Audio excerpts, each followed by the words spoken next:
l'Éternel. Je répandrai leur sang comme de la poussière, et leur chair comme de l'ordure. Ni leur argent, ni leur or ne pourront les délivrer au jour de la fureur de l'Éternel.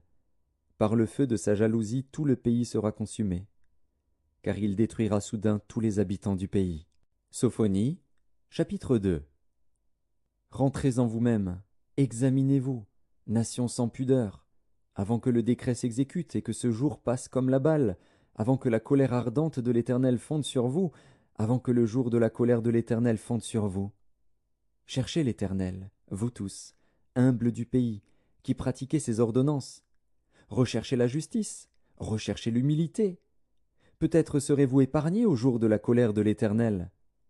Car Gaza sera délaissée, Ascalon sera réduite en désert, Asdod sera chassé en plein midi, Écron sera déraciné. Malheur aux habitants des côtes de la mer, à la nation des Kérétiens. L'Éternel a parlé contre toi, Canaan, pays des Philistins. Je te détruirai, tu n'auras plus d'habitants. Les côtes de la mer seront des pâturages, des demeures pour les bergers, et des parcs pour les troupeaux. Ces côtes seront pour les restes de la maison de Juda. C'est là qu'ils paîtront. Ils reposeront le soir dans les maisons d'Ascalon.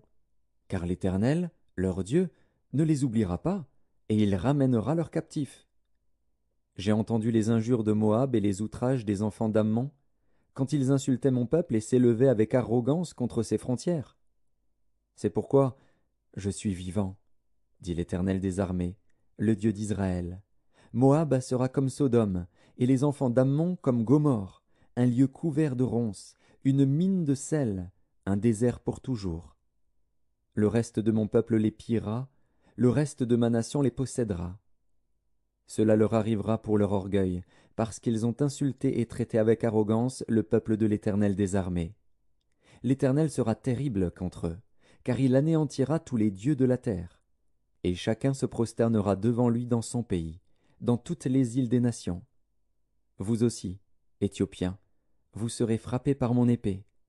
Il étendra sa main sur le septentrion, il détruira la Syrie, et il fera de Ninive une solitude, une terre aride comme le désert.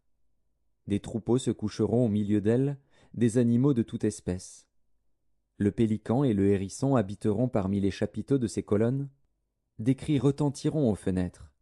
La dévastation sera sur le seuil, car les lambris de cèdre seront arrachés.